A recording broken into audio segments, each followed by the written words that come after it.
I'm Kate, and I'm 58 years old.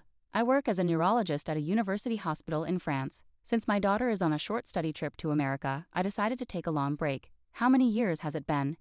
Visiting the university hospital, where I used to work, brings back both happy and sad memories. While sitting at the café terrace I used to visit during breaks, drinking coffee, I realized that 18 years have passed. The view outside has changed a bit, but under the same clear blue sky, I suddenly remembered my ex-husband's words. I prefer a smart child born to a 23-year-old woman than a child born to an older woman. His unexpected words left me shocked. What do you mean by that? It's obvious. As a doctor, you know the risks of older pregnancies, right? Your statement isn't about maternal health or childbirth itself exactly. It's about the child's abilities. Why are you bringing this up now? You knew this from the start, didn't you? That's why we pursued fertility treatments. Well, that's true. I did want a child then. But things have changed. I don't understand. I truly didn't understand. As a doctor couple, me, a neurologist, and him, a plastic surgeon, we struggled with infertility for 2 years. Finally, at age 40, we conceived through fertility treatments. When I got pregnant, Noah, my ex-husband, was thrilled and became very protective until we reached a stable stage in the pregnancy. Friends, colleagues, and family joked that the real challenge would come after the baby was born. We were so happy, but within a few months, Noah said those shocking words. Did you really not realize? Huh? Didn't notice what? I was aware of what was happening outside the house. There was no way I hadn't noticed, but there was also the reality of our growing family. A few months later, I began to think, this can't continue. I struggled to gather my courage, staying up late to wait for Noah to return home, trying to start a conversation many times. And on that day, I waited again. Welcome back. Oh, you're awake. Yeah, I wanted to talk. Whether Noah understood my feelings or not, his indifferent response was all I received. Hey, I got an invitation to attend the hospital's dad class today. Do you want to go? Huh? Apparently, most husbands attend the class. I'm not going. Huh? I said I'm not going. I'm not interested. Not interested? I'm a doctor, you know. I've seen countless pediatric patients. I don't have a problem with kids, so isn't that enough?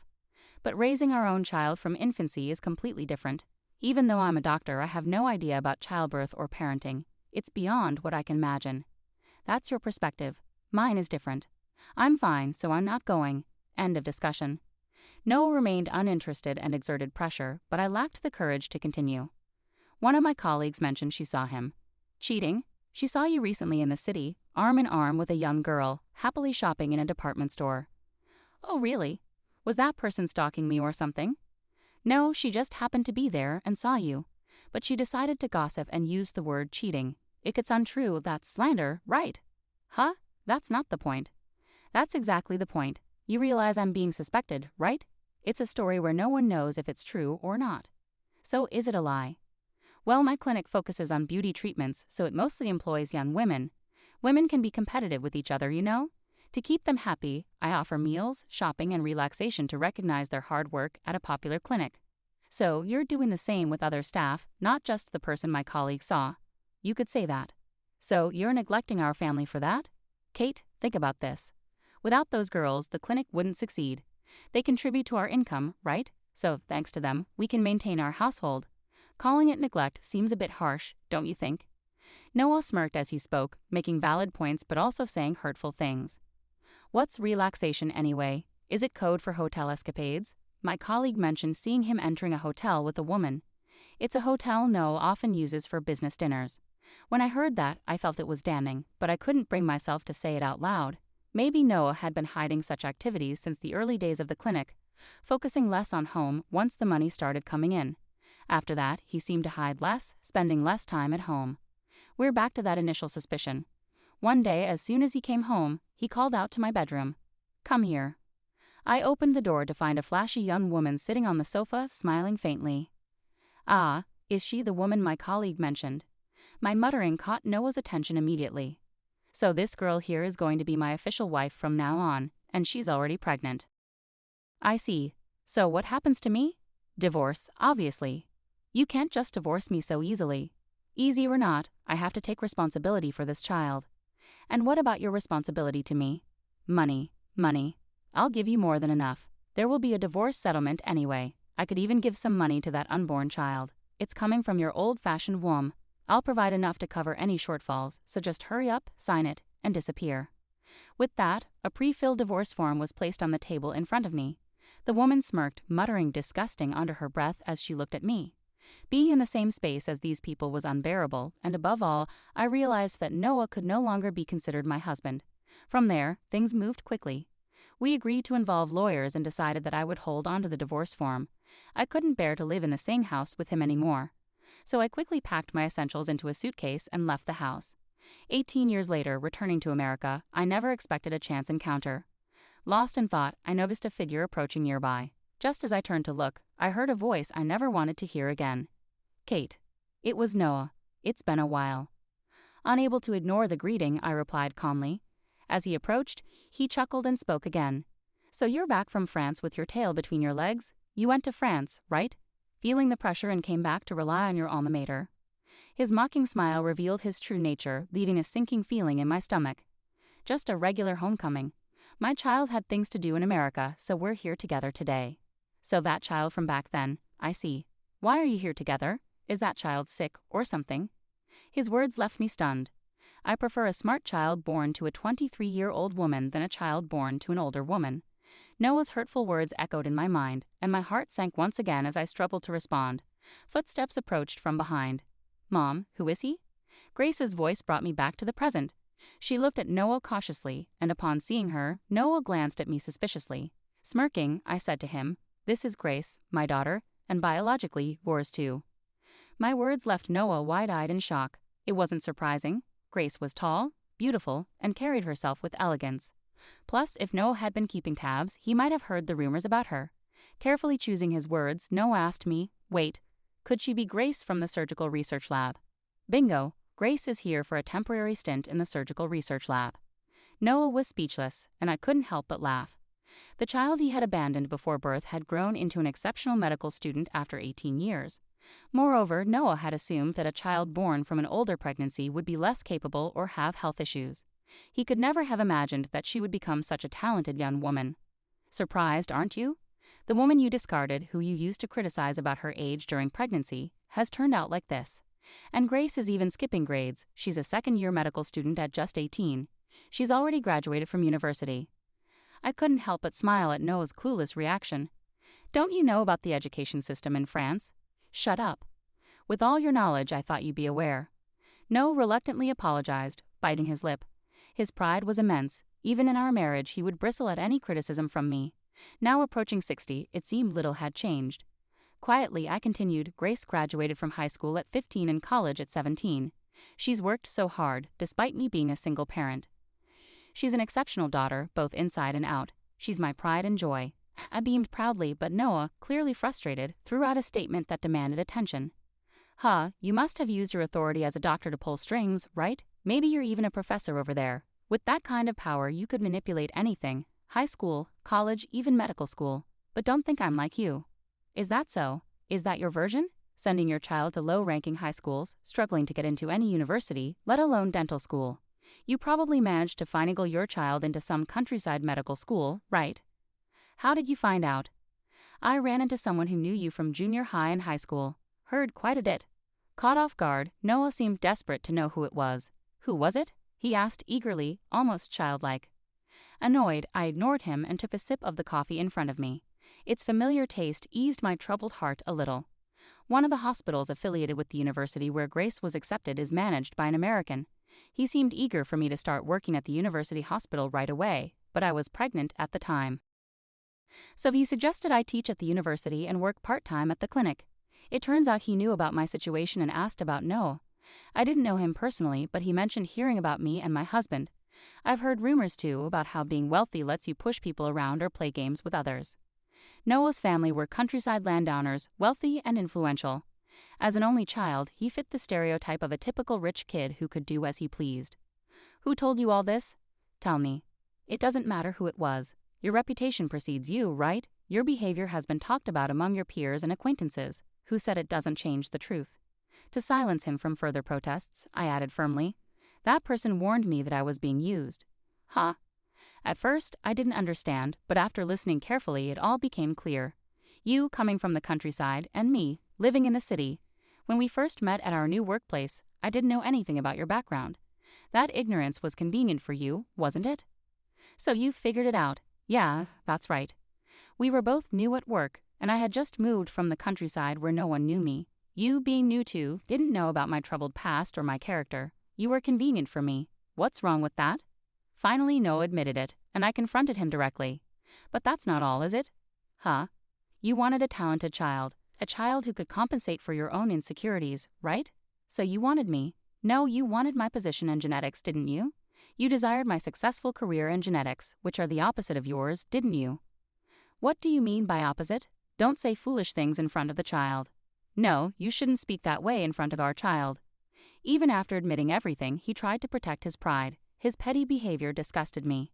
Don't worry, Grace knows everything. Huh, everything. Everything, including how you abandoned both Grace and me in pursuit of your ideal child, and your entire history. What? Did you spill everything? I simply stated the truth, how you disappeared before Grace was born. Trying to deceive Grace, who is so perceptive, won't work. I don't understand, Noah's voice echoed loudly in the quiet café terrace. Then Grace, who had been silent until then, spoke up. Don't you think it's pathetic? Huh? I'm asking, don't you think it's pathetic? Why should I care what you think, you little brat? Even to someone you see as a brat, your actions are pathetic. Noah was clearly taken aback by his daughter's words. He clenched his teeth, face turning red with embarrassment. Grace continued, observing him calmly. As my mother said, I know everything. Not just about the past, but also about what's happening now. Huh?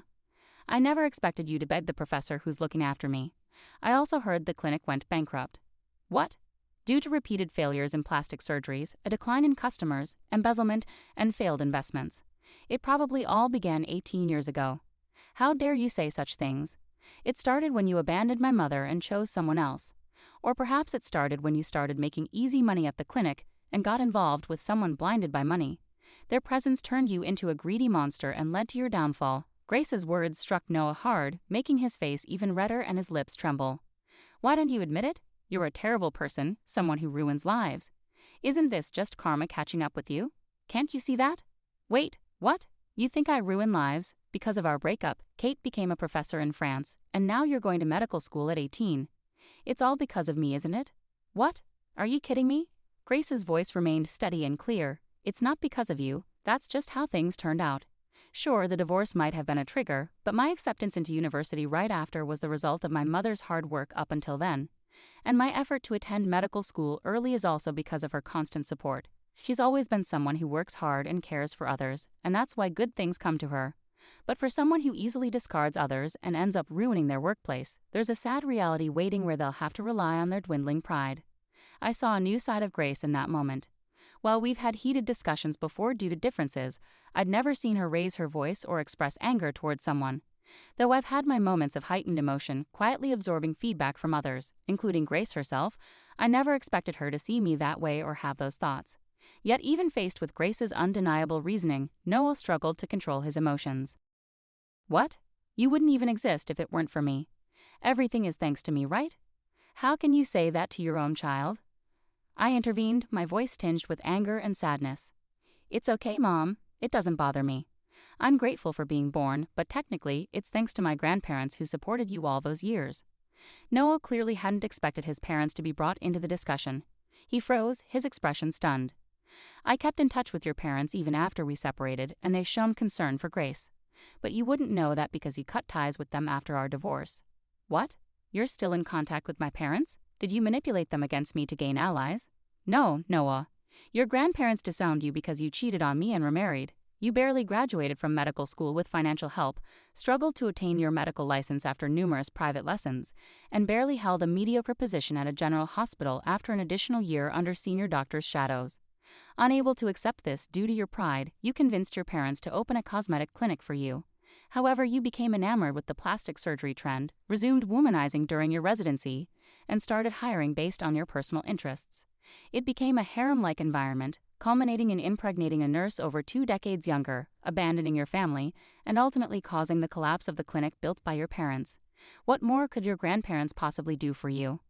Overwhelmed by Grace's relentless recounting of Noah's troubled history, delivered flawlessly, Noah could only stammer incomprehensible words in agony. As he struggled to make sense of the situation, a strange calm seemed to settle over him, prompting him to say something outrageous. So why don't you connect us, huh? I heard you were asking around in the lab earlier. After my clinic closed, I've been struggling to find work. I imagine you're facing challenges too, reaching out to your mother's former workplace for help. Everyone's been distant. If you, the talented daughter of Kate, who is respected and trusted despite our unfortunate split, were to offer assistance to your reunited father, surely they'd lend a hand, right? Noah lamented like a tragic figure, making such unusual requests, while Grace and I exchanged knowing glances, sighing with pity. Crying to a child you abandoned? That's pretty pathetic and uncool, isn't it? Shut up. You don't know anything about me. I don't know, don't want to know, and have no interest in knowing. I have no interest in someone who, despite being a doctor, lacks empathy, only thinks of themselves, and ends up causing medical mishaps. And it's quite odd to come seeking sympathy from Grace. Don't you have a talented child at home? Ask them for help. Mine is impossible. I only managed to get her into a decent private women's college through connections and money. Ha, you solved it with money again, just like always. Money can fix anything for you. Noah, stirred up by his past being brought up, retorted with a red face. But fundamentally, things shouldn't be solved with money. It's wrong to decide someone's fate with money. Sometimes even money can't fix things, you know. Did you know that one of the victims of your medical mishaps was a relative of my professor? I believe it was my mentor, Professor Ted's niece. She had surgery at your clinic, and there were complications with her facial muscles. Could it be that there are issues that money couldn't solve? It seems like you closed the clinic to avoid dealing with inconvenient cases that money couldn't fix, huh? But you know, people in the medical field are connected in various ways. Like me, I've ended up connecting with your colleagues and friends. Whether my words were getting through to him or not, Noah's face turned pale, and he started sweating profusely, freezing in place with trembling eyeballs. It's okay, Noah. Everything will unfold just as you fear. Are you so scared that you can't even speak? This is your mess to deal with now. You never cared about anyone else's well-being for your own gain, right? Just try to keep that dark spirit of yours in check, at least. Wait, am I really? Won't someone eventually come for you? You seem so focused on securing your job that you haven't noticed. You're kidding, right? This can't be some made-up story. You won't need to look for work anymore. Even if you manage to find something, you won't be able to work anyway. Haha, you're delusional. If that's what you believe, then so be it. Enjoy your time with your family for now. With those final words, I gently touched Grace's arm, signaling it was time to go. Grace returned the touch with a soft smile. After about 2 months of intense medical studies in America, she returned to France.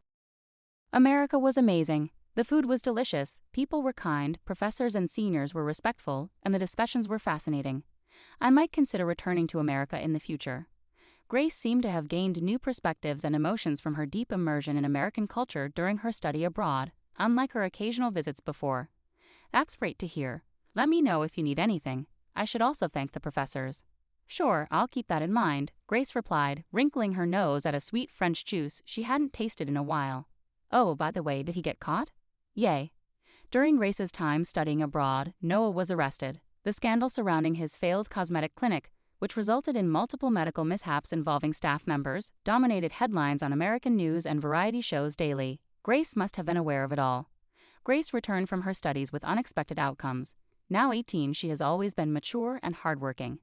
While utilizing one's talents is crucial, as someone with over 30 years of medical experience, I deeply believe that medicine must be practiced with compassion.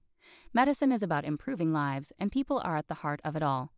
In the coming years, Grace is bound to grow significantly as a person. As both a parent and a seasoned medical professional, I will quietly support Grace from the sidelines, sometimes walking alongside her. This journey will undoubtedly be